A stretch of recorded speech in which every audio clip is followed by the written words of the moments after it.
Ever heard about Hitler's little side hustle before he, went full-blown dictator? Talking about his art, man. His art career. Yeah, before the whole world domination thing, the little shit was actually trying to make it as an artist. In Vienna. Seriously, what a fucking loser. What kind of shitty art we talking here? Like evil stick figures or some crap like that? Nah, not exactly. Think more like surprisingly boring cityscapes and buildings. Buildings. Dude was obsessed with architecture. Hold up, so Hitler wanted to be an architect. What, did he flunk out of art school or something? He got rejected from the Vienna Academy of Fine Arts. Ouch. Twice. They said he sucked at drawing people. Well, he got pretty damn good at getting rid of them later on. So. Yeah, dark humor. But true. Okay, so he couldn't cut it as an architect, so he's out there selling his shitty paintings on the streets. Yeah. What a cliche. Like a starving artist, but with, a way more sinister future. From 1908 to 1913, he was hustling, trying to make a few bucks on the streets of Vienna. Who the hell was buying this shit? You'd think people would be able to, spot a future dictator a mile away, even from his art. Funny enough, a lot of his early clients were Jewish, actually. No way. Yeah, there was this businessman, Samuel Morgenstern, who bought a ton of Hitler's work. Imagine having those hanging in your living room. Talk about a conversation starter. Yeah, this landscape. Yeah. Hitler painted it right before he decided to, try and wipe out my entire family. Yes. Heavy, man. So these paintings, they got to be worth a fortune now, right?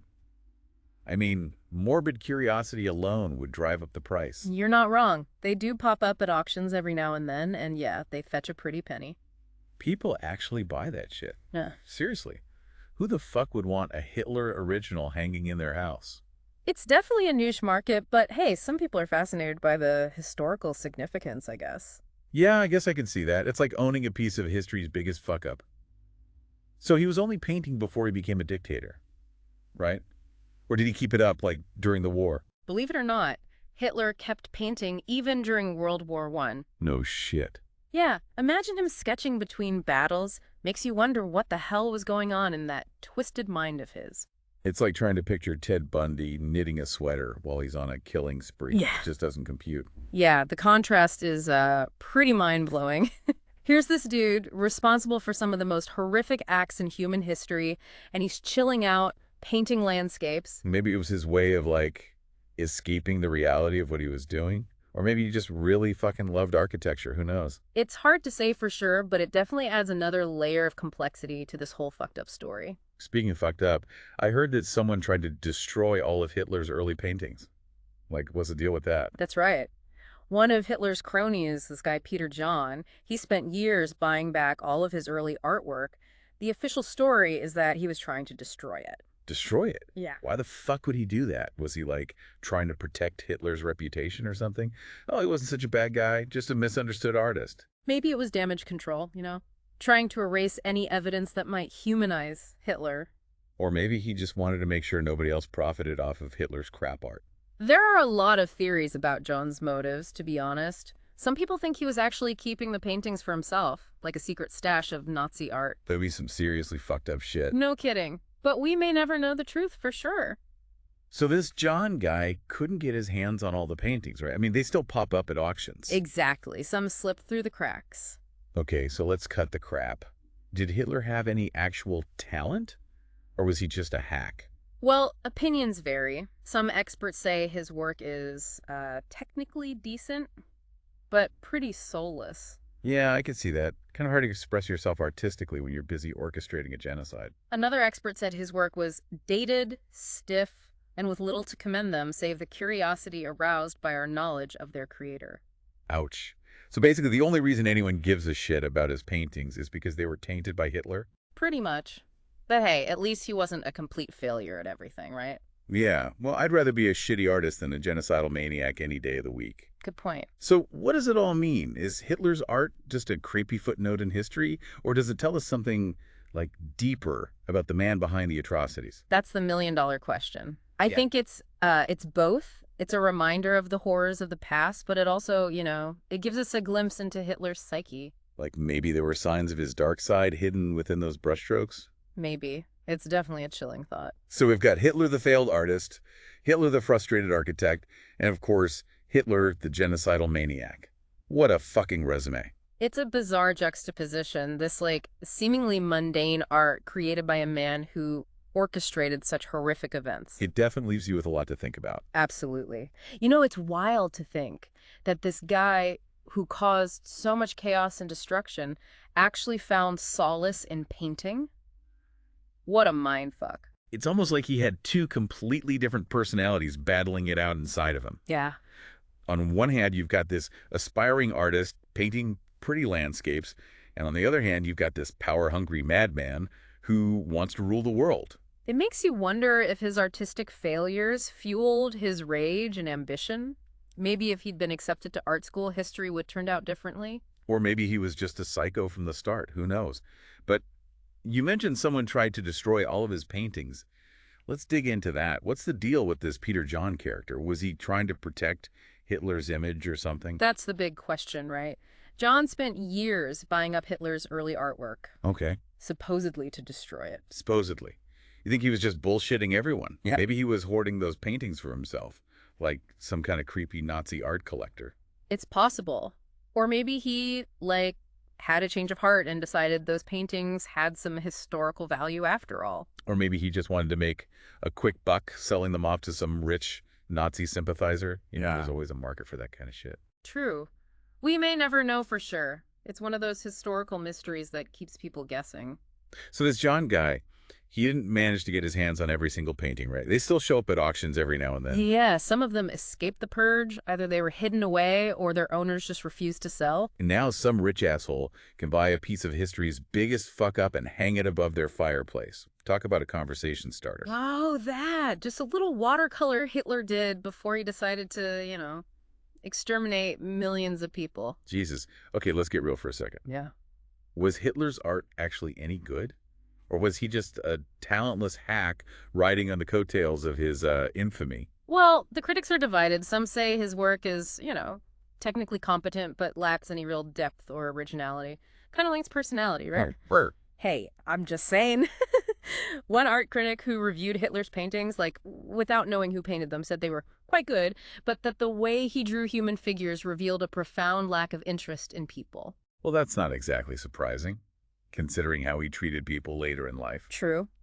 Another expert described Hitler's work as dated, stiff, and with little to commend them, save the curiosity aroused by our knowledge of their creator. Ouch. So basically, the only reason people give a shit about his paintings is because they were painted by Hitler. Pretty much. But wait, I thought you said some people think his early paintings show potential. What's the deal with that? Yeah, there are a few art historians who believe that if Hitler had stuck with painting instead of politics, he might have actually made a name for himself. Not as the next Picasso or anything, but, maybe a decent regional artist. So you're telling me that if Hitler had just chilled out and focused on his art, the world might have been spared a lot of pain and suffering. It's an interesting thought, isn't it? But who knows? Maybe he would have just channeled his frustrations into his art, creating some truly disturbing masterpieces. We'll never know. Talk about a sliding doors moment for humanity. Yeah. So what's the verdict? Is Hitler's art just a creepy historical footnote, or is there something more to it? I think it's both. On the one hand, it's a reminder of the dark side of human nature and the potential for evil that exists in all of us. Yeah, it's hard to look at those paintings and not think about the atrocities he committed. But on the other hand, it's also a reminder that even the most evil people can have seemingly ordinary passions and talents. Hitler was a complex individual, He wasn't just a monster. He was a human being with dreams and desires and frustrations, just like the rest of us. He's kind of fucked up to think about, but you're right.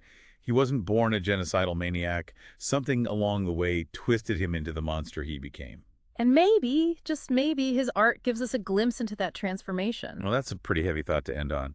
Let's move on to something a little lighter. Right, we're talking about Hitler. Okay, maybe not lighter, but definitely more action-packed. I'm talking about Nazi art theft.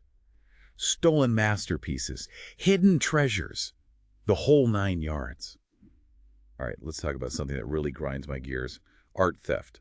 I mean, stealing someone's creative work is shitty enough, But the Nazis, those fuckers took it to a whole new level. No arguments there. We're talking about systematic looting on a scale never seen before or since. It's insane. Museums, private collections, churches, you name it, they raided it. It's like they thought they could just waltz into any country and take whatever the hell they wanted.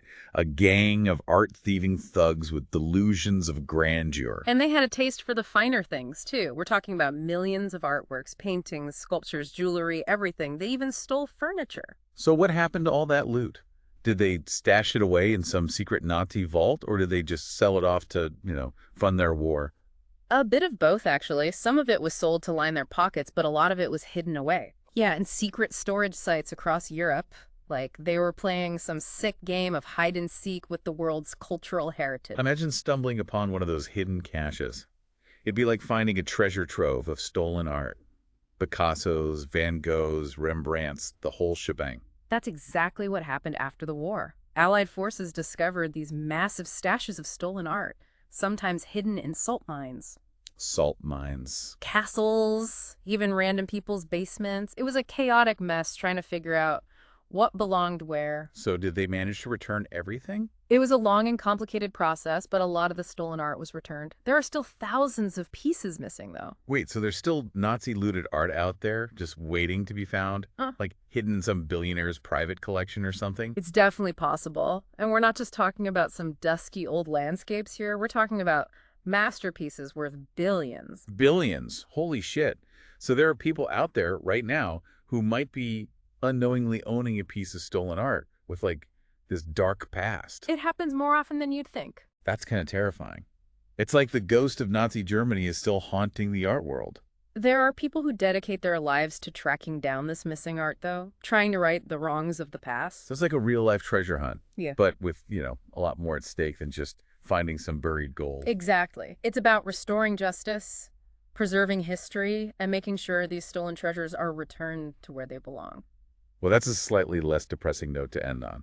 So we've covered a lot of ground today, from Hitler's failed art career to the Nazis' grand art heist. What's the big takeaway from all this? I think it's a reminder that art can be both a reflection of humanity's creativity and a target for its darkest impulses.